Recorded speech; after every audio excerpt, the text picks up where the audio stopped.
Olá, seja muito bem-vindo aqui. Hoje, Jó, capítulo 9, a resposta de Jó a seu amigo Bildad, que por sua vez direcionou muitas acusações sobre esse amigo. Vamos ver a reação dele, vamos tentar extrair daqui o que Jó sentiu e respondeu. Venha comigo em oração. Pai, muito obrigado por essa oportunidade de ler as Escrituras. Eu peço que o Senhor ministre profundamente ao nosso coração e que nós possamos sair daqui mais sábios e entendedores da Tua verdade, em nome de Jesus. Amém. Amém. Venha comigo, Jó, capítulo 9, verso 1. Então Jó falou novamente: Sim, eu sei que tudo isso é verdade de modo geral, mas como alguém pode ser inocente aos olhos de Deus? Se uma pessoa quisesse levar Deus ao tribunal, acaso poderia lhe responder uma vez em 1000? Pois Deus é muito sábio e poderoso. Quem alguma vez o enfrentou e saiu vencedor? Ele move montanhas sem dar aviso e em sua ira as põe abaixo. Sacode a terra de seu lugar e faz tremer os seus alicerces. Se ele ordena o sol não nasce e as estrelas não brilham. Ele sozinho estendeu os céus e a marcha sobre as ondas, criou todas as estrelas, a Ursa e o Órion, as constelações. Ele fez grandes coisas, maravilhosas demais para entender, e realiza milagres incontáveis. Quando se aproxima de 1000, não posso vê-lo. Quando se aproxima de mim, não posso vê-lo. Quando passa, não percebo sua presença. Se ele toma a força, quem o fará devolver? Quem ousa perguntar: o que estás fazendo? E Deus não refreia sua ira. Até os monstros marinhos são esmagados sobre os seus pés. Quem sou eu, então, para entender e responder a Deus ou argumentar com ele? Ainda que fosse inocente, seria incapaz de me defender, poderia apenas implorar por misericórdia ao meu juiz. E mesmo que eu o chamasse e ele me respondesse, não acredito que me daria atenção, pois ele me ataca como uma tempestade sem motivo, me fere repetidas vezes. Não permite que eu recupere o fôlego, mas enche minha vida de amargura. Se é uma questão de força, ele é o forte. Se é uma questão de justiça, quem ousa levá-lo ao tribunal? Embora eu seja inocente, minha própria boca me declararia culpado. Embora eu seja íntegro, ela provaria que sou perverso. Sou íntegro, mas isso não faz diferença para mim. Desprezo minha vida. Íntegro ou perverso é tudo a mesma coisa. Por isso digo, ele destrói tanto o íntegro quanto o perverso. Quando uma praga vem repetidamente, ele ri da morte dos inocentes. A terra está nas mãos dos perversos e ele cega os olhos dos juízes. Se não é Deus quem faz isso, então quem é? Minha vida corre mais depressa que um atleta, foge sem jamais ver a alegria. Desaparece como um barco veloz de papiro, como a águia que se lança sobre a presa. Se eu decidisse esquecer minhas queixas, deixar de lado a tristeza e exibir um rosto alegre, ainda assim temeria todos os meus sofrimentos, pois sei, ó Deus, que não me considerarás inocente. Não importa o que aconteça, serei considerado culpado. Então de que adianta continuar lutando, mesmo que eu me lave com sabão e limpe minhas mãos com soda? Tu me lançarás num poço de lodo e até minhas roupas terão nojo de mim. Deus não é ser humano como eu. Não posso discutir com ele nem levá-lo ao tribunal. Se ao menos houvesse um mediador entre nós, alguém que nos aproximasse um do outro, ele afastaria de mim o castigo de Deus e eu já não viveria aterrorizado. Então falaria com ele sem medo, mas sozinho não consigo fazê-lo. Capítulo 9 é um capítulo um pouco maior e é uma fala do fundo do coração de Jó. E você percebe no final, e eu gostaria de colocar isso como a principal ênfase aqui no capítulo 9. Percebe que Jó, ao final aqui desse capítulo, ele clama no sentido assim: ah, se existisse um mediador entre eu e Deus, seria mais fácil, porque eu não consigo enfrentá-lo sozinho. Eu não consigo entrar na sua presença, eu não consigo falar com ele, porque ele é sábio demais, ele é grande demais, ele é santo demais. É impossível conversar com Deus. Impossível. Mas se tivesse um mediador entre eu e ele, essa seria a solução. Jó aqui já indicava Jesus Cristo. Você percebe aqui então que Jó clamava por um mediador e hoje eu e você temos esse mediador?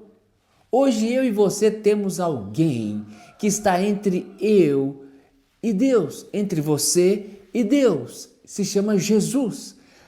O clamor de Jó, registrado em capítulo 9, nos últimos versículos, indica Jesus. Existe um mediador, Jó. Existe um mediador. Você que me ouve, eu que falo, todos nós hoje usufruímos desse mediador que é Cristo. Ele é santo, ele é puro, ele é verdadeiro, ele é grande, ele é poderoso. Ele está à destra do Pai. Romanos 8:34. Ele está à destra do Pai, à direita do Pai, e intercede por nós.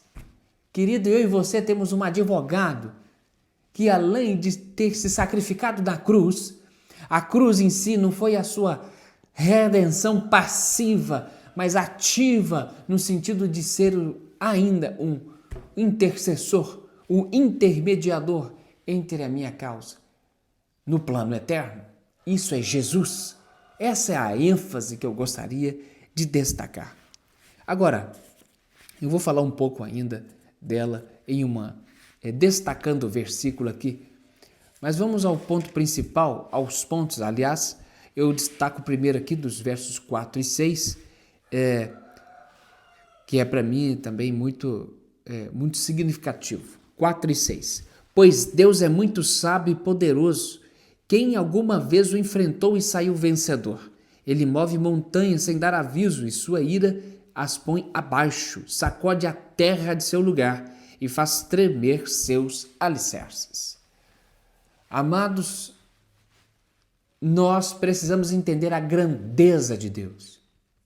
A grandeza, Deus é grande, Deus é poderoso. E aqui Jó, ele entende essa grandeza. E ele coloca: quem poderá enfrentar Deus na sua grandeza, no seu poder?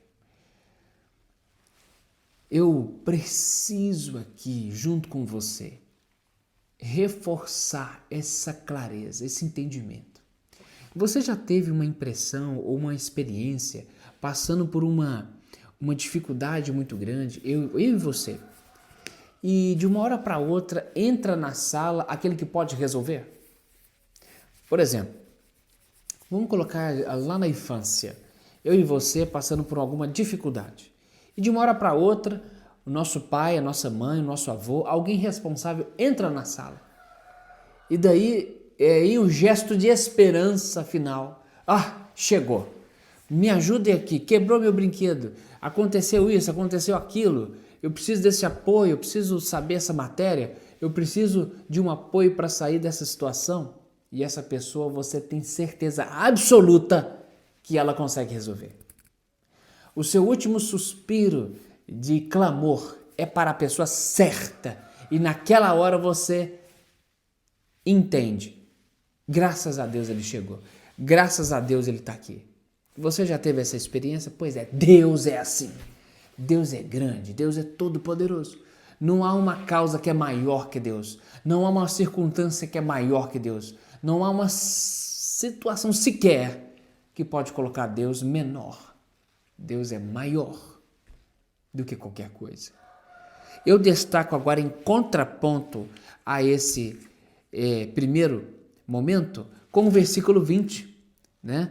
O versículo 20 diz assim, olha como que o versículo 20 ele contrapõe. embora eu seja inocente, minha própria boca me declararia culpado. Embora eu seja íntegro, ela provaria que sou perverso. Bom, o verso 20 agora mostra, contrapartida, a nossa pequenez, né? O quanto nós somos pequenos. E numa boa, o sofrimento, eu e você, quando sofremos, de alguma maneira nós provamos para nós mesmos o como somos pequenos. Eu sou detentor de muitas riquezas, de muito dinheiro, eu posso tudo, eu posso qualquer coisa. Ah, é? Pode? O Covid-19 provou quem é e quem não é. O Covid-19 levou rico e pobre, acadêmico e iletrado. O Covid-19 levou idoso e criança. Ele não fez acepção de pessoas, ele saiu varrendo. Então, o sofrimento, eu quero dizer para mim e para você, mostra que nós somos pequenos, não adianta. Você pode ter tudo, você pode ter todo o acesso. Uma hora ou outra, a vida mostra que nós somos nada, pó. Nós somos dependentes de Deus e isso faz com que a gente relembre esse conceito. O sofrimento traz essa tônica. Somos pequenos. Agora, o verso 10, ele faz grandes coisas, coisas maravilhosas demais para entender e realiza milagres incontáveis. Bom, o verso 10, eu gostaria de dizer a você algo. E para mim também. Independente da nossa capacidade de entender, Deus age da mesma forma. Mesmo você entendendo ou não, mesmo você ainda descobrindo o propósito por detrás de que tudo estava acontecendo, Deus age na nossa ignorância. Deus age na nossa incompreensão. Deus age através de onde nós não sabemos. Do mesmo jeito. Errado é eu e você acreditar fielmente que uma ação de Deus só vai acontecer se eu fizer alguma coisa. Embora isso tenha algum sentido, eu quero dizer a você uma coisa. Deus não depende de você para fazer alguma coisa. E nessa ignorância minha e sua, Deus opera grandes milagres. E o apelo de hoje para mim e para você é que independente se eu e você ainda não compreendeu alguma coisa que nós estamos passando, que Deus na sua infinita misericórdia haja em nosso favor. E que no tempo oportuno eu e você possamos reconhecer isso e caminhar de acordo com os seus decretos e preceitos. Porque Ele é grande em misericórdia e muito paciente. Imagina se Deus fosse impaciente, imagina se Deus fosse intolerante. O que seria de mim e de você? Se eu e você estamos aqui até agora, é porque Deus prova o seu amor e sua lealdade para conosco. É ou não é? Que Deus possa tocar o nosso coração e que Jó capítulo 9 nos dê esse bálsamo, porque hoje nós temos um mediador. Os versículos finais desse capítulo é um clamor. Ai, se tivesse um mediador, seria tão mais fácil, seria tudo mais tranquilo. A boa notícia para mim e para você hoje é que existe. Ele sempre existiu e na plenitude do tempo, na hora certa, ele veio e consumiu o pecado naquela cruz. E eu e você hoje somos beneficiados desse intermediador fantástico que se chama Jesus Cristo. Esse é o seu mediador, o seu advogado, o seu redentor, o seu salvador, o seu orientador, o seu mestre, o seu amigo, o seu pai. Esse é o Senhor dos senhores, o servo dos servos, o rei dos reis, o alfa, o ômega, a porta, o Cordeiro de Deus que tira o pecado do mundo. Meu irmão, minha irmã, se alegre, porque a palavra de Deus encontrou você essa manhã, encontrou você nesse dia, em nome de Jesus. Amém? Se você quer aceitar esse mediador, você fala assim, ó, escreve aí, eu aceito esse intermediador na minha vida como meu Salvador e intermediador e advogado, né? Que Deus nos abençoe. Vamos orar. Muito obrigado, Deus, por esse dia tão maravilhoso. Eu coloco diante do Senhor aqui esse texto tão maravilhoso e nós nos apropriamos desse intermediador que lá atrás Jó orava, pedia por ele. Hoje nós desfrutamos o benefício de tê-lo. Muito obrigado, Pai. Nos conduz em graça e sabedoria, em nome de Jesus. Amém. Amém, meu irmão, minha irmã. Logo, logo, Jó, capítulo 10. Que Deus te abençoe.